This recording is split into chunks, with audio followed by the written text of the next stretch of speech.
Good morning. How you doing? You know, Kendrick, it's a little bit surreal to actually see you in the flesh because you've always made it a point of just letting the music speak for yourself, which is something I really respect. But the spotlight has been shining so brightly on you for the past few months. I've just been wondering how you've been processing behind the scenes, how you've been feeling about everything happening, all the success. It's just really just I'm gonna look at it like it's just a continuum of who I am living. I've always stayed to myself. I've always been in my own bubble, whether it's with the fam or whether it's training. How I process it all is just I continue to do what I was doing 10 years ago, and that's like being better in myself, better in the craft, and not look at it as bright lights, you know? And it may sound cliche, but it always worked for me. Even when I was young, playing sports or being in the forefront of presentations and stuff like that, it's like I gotta look at myself in the mirror rather than looking at it as a crowd or, fame, attention. So now, early days in your career, Session 80 days, even early mixtapes. Perfecting the craft as an MC. Did you ever think we'd be at the Super Bowl with this? Think about no Super Bowl. You never thought about the Super Bowl? I think about no Super Bowl for sure. We was thinking about the best verse and how we're gonna split this $5 at Church Chicken or something like that. It wasn't no Super Bowl. Going to the studio and getting a meal. But I think what I know is the passion I have now is still the passion I had then. And I think that carried on to the Super Bowl. So it was all about being present. As long as I was present in the studio and present in whatever that line was or whatever that mistake was, rapping or doing hooks or choruses or whatnot, I was present in that moment. I felt that passion. I think being present and not actually foreseeing everything kept me in the grounded state of mind in order to be in, big stages like this. Now there's a lot with this years about too, right? Like I guess, you took it, put it on your back, and you felt like a line needed to be drawn, right? Was that your intent when you rolled out this year? Was like, yo, I'm drawing the line. Like, this is what it is. My intent was to always keep, I think from day one was to always keep the nature of it as a sport. I don't care how motherfuckers look at it as far as like, as a collaborative effort, that's cool too, but I love when artists grit their teeth. Like, I still watch battle raps. I still watch Smack, from Running Wood to Lux to Tay-Rock, on One Daylight. This has always been the core definition of who I am, and it's been that way since day one. So I don't think it was a thing for this year. It was always just a continuum. And what I will say about this year, it was more from a space where I think a lot of people was putting rap to the back, and you didn't see that. You didn't see that great. You didn't see that bite, So I always took that into consideration when going into any type of music. That's interesting. So I hope this makes sense, right? We've been following your journey for about 15 years, and you have been so consistent in the messaging and the focus, like you said. And you've always moved with integrity. So in a lot of ways, I feel like we thought we knew exactly who you were as an artist in a positive way. And then last year, it felt like you unlocked a whole new dimension for us. But that person, like you said, was always in there. But I'm wondering, do you still surprise yourself sometimes? Did you surprise yourself last year? Or was it just us, the fans, with our jaws on the floor, just stunned? That's a good question. Surprised myself? No, I don't think I surprised myself because this, for me and for my partners that's been around me since 2005, 2006, like my brothers, they know my personality and they know my capabilities. Even when it wasn't presented to the public at first, right? So this is just like a revolving door of what I've been doing in Carson Studios, at the Homie Garage, or my brothers in TD, or just anybody around the city of Compton in LA. It's just magnified to a level where I progressed it and did enough hours to know, okay, I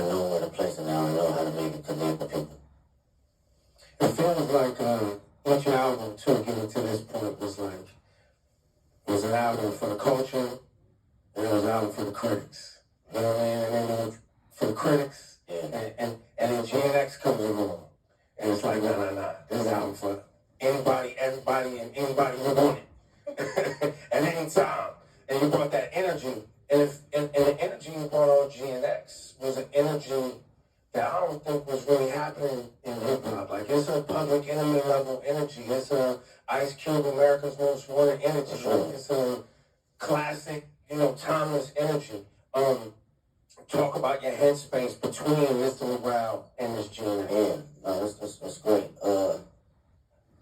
Going back even further, man, speaking of the energy, like, it's, my cousins was like DJ Quick, and Dre, these folks that my parents was playing. So I always had that DNA.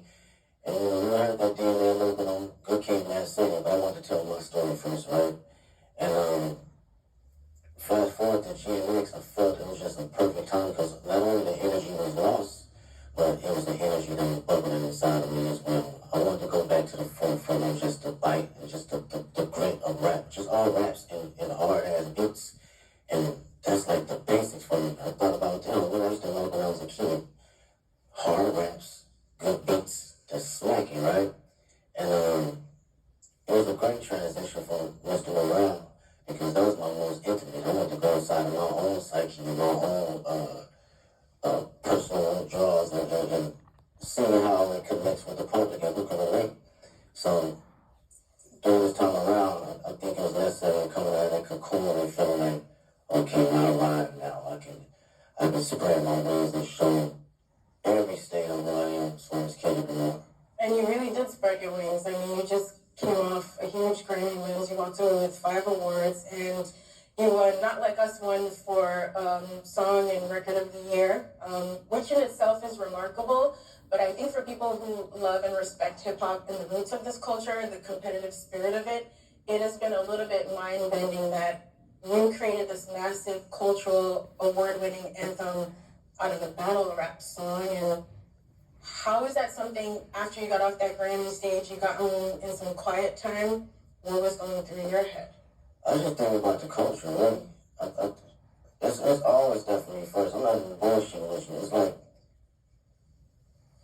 when people talk about rap, man, the conversations I hear, they think it's just rap and it's not an actual art form. So when we put records like that at the forefront, it reminds people that this is more than just something that came 50 years ago, and it kind of like belittle it. So I love to see that it gets that type of recognition for just straight raps, from the awards to the billboards, all that, because this is truly just as big as an art form and a genre as any other genre. So that's what I think about, and I feel accomplished being able to do that. Whether somebody else come behind me and do it again and quadruple it, I'd love to see it. If that was my purpose to do that, then that's exactly what it was for that particular moment. I think people often miss the significance of that record and Song of the Year award, because that Song of the Year award is a songwriter's award. Like, it's not just the biggest song. It's like someone wrote a song. And you as a songwriter, when you see your name up there, it's written by Kendrick. And that's it. Yeah. That's powerful. And I think to what you're saying, I think there's a lot of people who become fans of hip-hop. And they you like the songs you hear and know, but you're not actually tapped into the work that it takes for you to generate the output, the art. Exactly, man. As a writer, and that's what I can appreciate the most, and learn how much time I dedicated over the years of just trial and error, writing the most terrible shit to some of the greatest shit. What I do, from writer's block to figuring out how to find inspiration from the most non-popular aspects around me. So it's like, learning that trial and error I put in as far as my thinking process and what it takes to get there, I do not look at it as a small endeavor because it's a hit record. There's actually some writing in this shit. Whether it connect with you on a spiritual level, whether it connect with you on a comedic level, whether it connect with you just on a personal dynamic, it's still from a writer's point of view. Jay,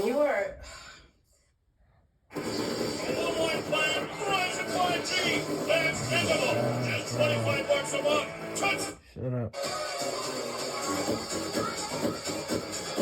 Nigga, shut up. Nigga, shut up. An incredible writer. There are songs on GNX like Reincarnated. I didn't know what to do with that song for the first few times I heard of it, just trying to figure out where you possibly came up with the inspiration for a record like that. Like, when you're working on those songs, are you going through multiple versions until the right thing comes to you? It's hard to fathom, I guess is what I'm saying. Yeah, well, records like that, first off, shout out to Tupac. That's just really, that was always one of my favorite records from Living Outlaws. On records like that, it's always going into my mind of like, what if, right? And crafting out my what if ideas to the masses. So when I think about concepts and I think about what I actually believe and what I feel, I just go through a breakdown as if I'm reading a book, you know, and how I want people to hear this from a book sequence. So my initial process is, okay, how can I open them up to the story, and how can I drive them to the end point to make it feel true exactly what I'm trying to convey. Whether they take their own perspective from it or they take ours, I just want you to feel it first. You know, the writing is there, and now it's up to me to perform it so that you can feel it. Yo, give it up for this guy, Kendrick Lamar. Y'all too quiet, man. This guy, you know, this guy he doesn't sit down and do this too often, so this is a very special conversation. We appreciate you, man. I really do.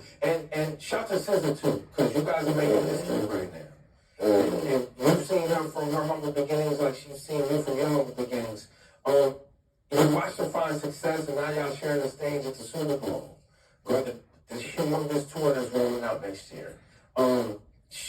Talk about this moment in both of y'all's career. Have you guys had a chance to even see each other in this moment and be like, yo, like... We haven't even had a chance to crash out about it, because everything is moving fast, like for us production, rehearsals and stuff, so we speak, but it's not, we haven't really got a chance to settle into the moment.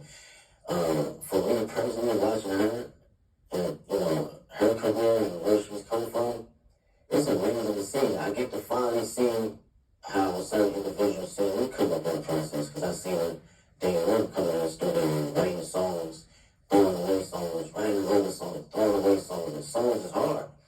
And I understood that process during one to be great. You know, people saying this is classic break, you're like, no, write another one.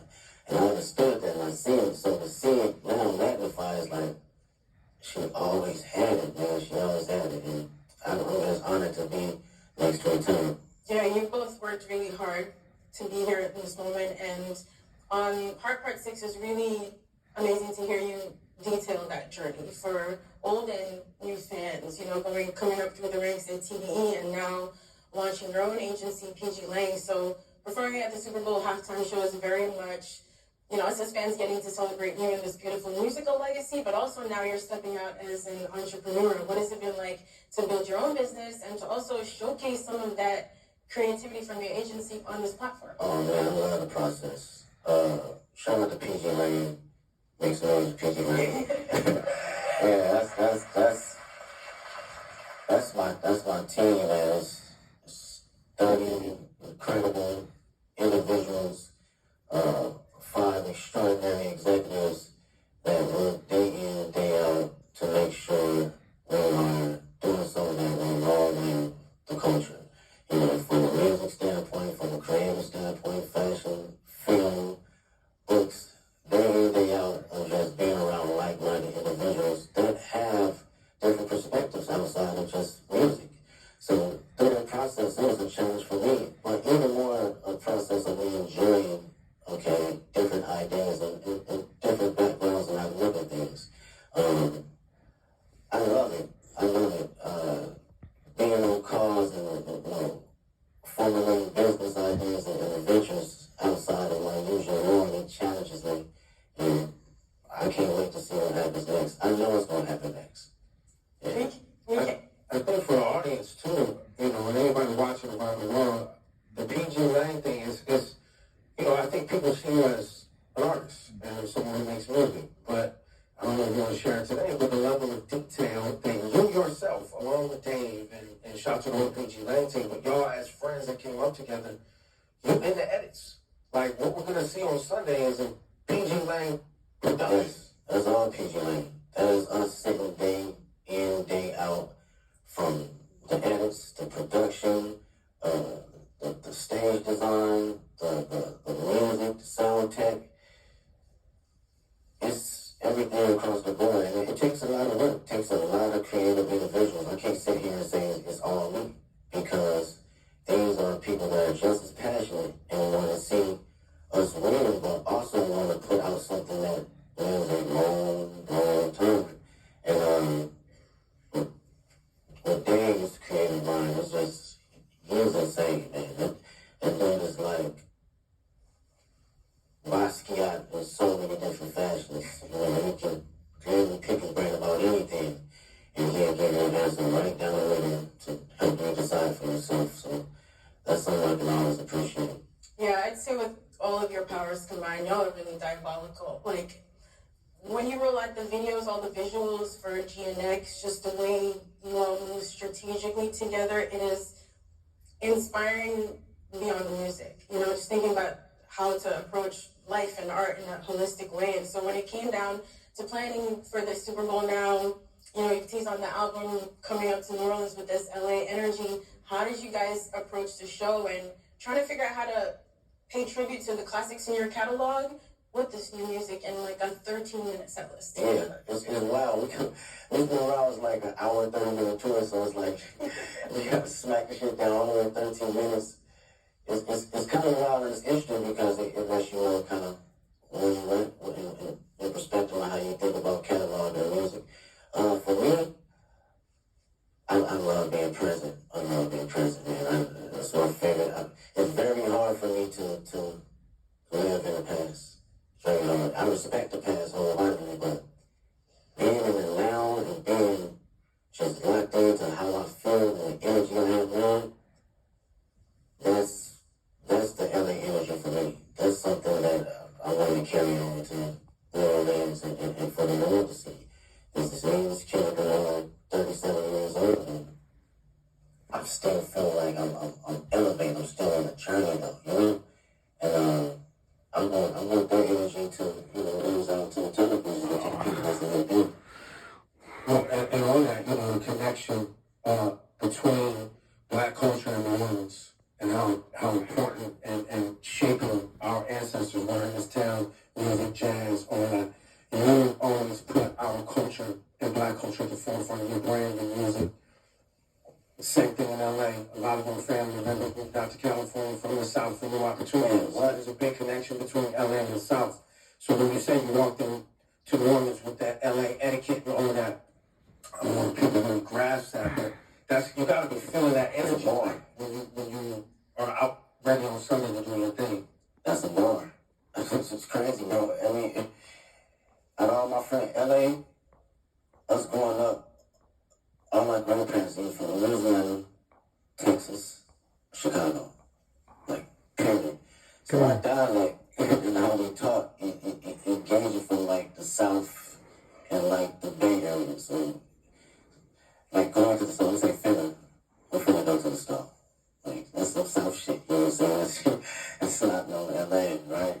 So, that energy right there, and you know, making that correlation, it means a lot to me for people to understand it.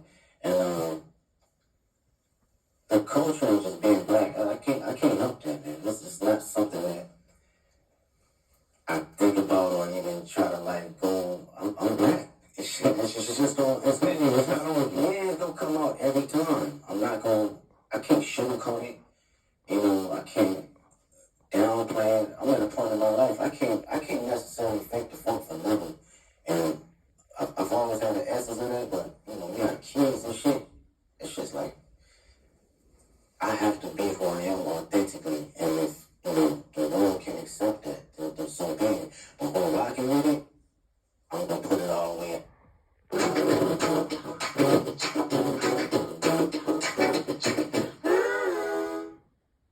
Someone is about to maximize their art without lifting a finger. Valley Nurseries does it all.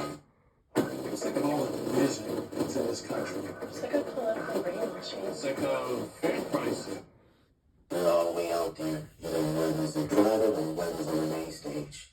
Yeah, I don't think a lot of people and a lot of artists stand in themselves as authentically as you have. And I think one of the questions we've all been wrestling with over the past few months, watching you and the way you've moved, is really what is the role of an artist? And I think lots of people have very different definitions, but young Kendrick, again, back to overly dedicated and Section 80 mixtape Kendrick, and GNX Kendrick, Super Bowl, Grammys Kendrick, has your idea of what the role of an artist is, you as an artist, has that ever changed?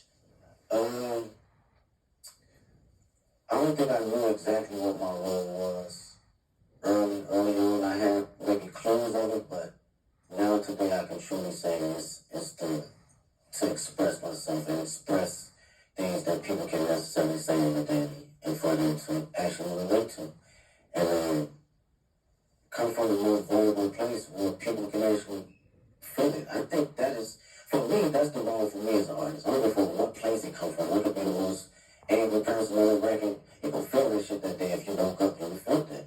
You want to smile, you're going to feel it because I'm going to make sure I'm present that particular time in the studio or in the booth, that I feel happy and I feel energized and I feel, if I feel frustrated, you're going to feel it. And to carry that as an inspiration for people that's listening that may not have a voice, that, I've grown with cats, still to this day can't have a conversation.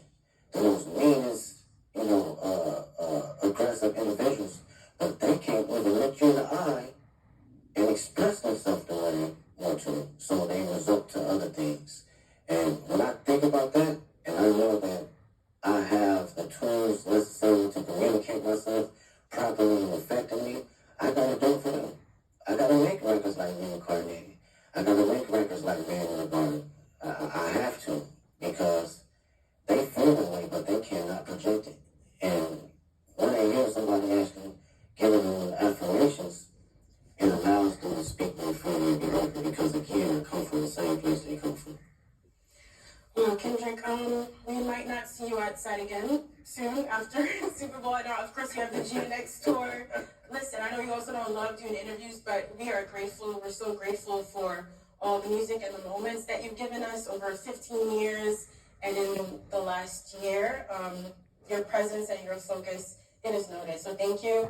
We really appreciate it. Thanks for taking the time. For sure. We're fighting for hip hop. It is really appreciated. And now,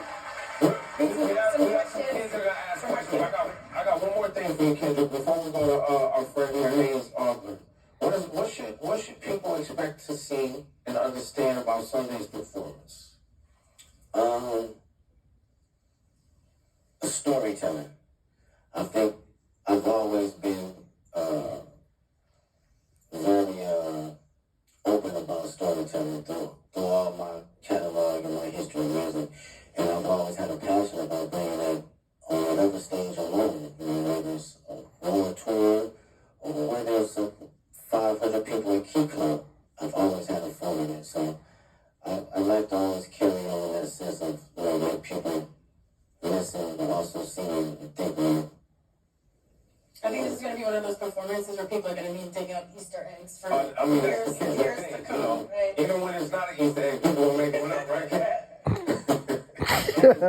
His name is Audler. He's got a question for you. Hi, Kendrick. It's going on. How do you prepare for such a big performance? Do you have a favorite way to stay healthy and active? Yeah. I do some laps, whether some sprints. If we talk about, let's go from, on a physical level, I get it.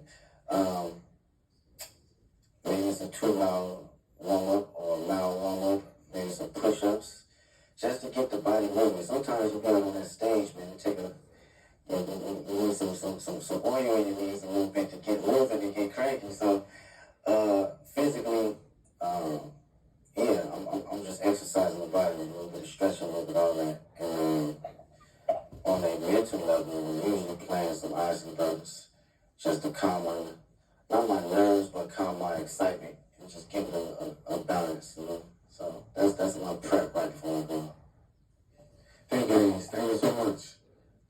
And now, Alvin Williams. How you doing, sir? What's up, Kendrick?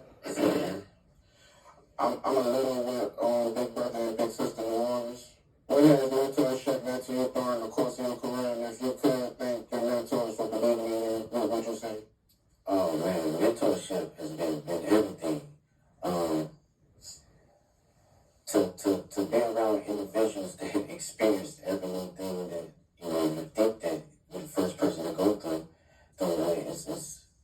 It's a difficult task when you're a young individual because you're like, shit, you don't know what you're talking about. But as you progress and you're like, damn, she was right. You begin to understand life a little bit better and not be so judgmental to people that have been here before you, right? The greatest thing I would say, mentors, a couple mentors that gave me was like affirmation, to always give myself space to believe in who I am, even when I wasn't feeling it, right? You can accomplish so many small things or big things and you still can fall in the slump mode and doubt yourself. And even though these mentors haven't seen the spaces and been in the places I've been in, it was always time to allow me to share exactly who I am, how they see me when I came to the world. And I think that goes a long way, from people in the highest places and the lowest places. We all need it. All right, thank you. Thank you. Thanks, Alvin. And we have one more question from young Dylan. What's up, Mr. John? There you go. That's an artist right there. Yes, sir. It's a truly honor to meet you. And my question I have for you is, what advice could you give to kids about not being like anyone else? And how can they stay authentic while pursuing your path? It's a great question. They said the number one thing people feel in the room, over love and over fear is authentic, being authentic. And this is my homegirl Ink actually. We was talking about this in the studio. She goes in the studio. And I was like, damn, how many times I've been in a room where people felt you so intensely that it inspired them and inspired the person next to them and inspired people in their household. So how to stay authentic? Was that the question? Or you have to believe in yourself and have to know that it's only one of you. You're an amazing individual. You're a miracle. I wake up every day and I'm like, this shit is crazy. Not crazy from the standpoint of being a celebrity. Crazy just life. It's just wow. When you really sit down and just think about it and just bug out with some wow. It's wild. And to know that you're in this existence and in this world as one individual is only you, you have to know that you got to carry that authentic nature of allowing yourself to say, this is who I am, this is how people will see me, and this is going to respect me, and it's going to inspire people to have truth. Because when everyone's authentic, what comes out of that is true love. It's laying boundaries. We don't have any courtship on judgment. We don't have any perception of being able to ridicule anyone, because you're showing up as your true self and showing up as your true self and carrying that nature and taking places. Appreciate His you. answers are just as thoughtful as in the music. It's ridiculous. Thank you, Dylan. Thank you, Kendrick. Appreciate you. Ladies and gentlemen, one more time for the great Kendrick Lamar, please. Thank you so much for your work and your dedication. We Thank you. appreciate you. Go Appreciate out there you. and have fun on Sunday. Thank you so much to everyone for joining us today. We can't wait to see Kendrick take the Super Bowl halftime show stage. While you wait, you can listen to his catalog in spatial audio. Now look, shortly after the performance, you'll be able to stream the full halftime show right there on Apple Music. You can listen, you can watch, you can sing, all the things Kendrick, all the time on Apple Music. So one more time, for all of you, Kendrick Lamar, thank you for delivering as usual. The show on Sunday is going to be special, amazing, and positive. Thank you all so much.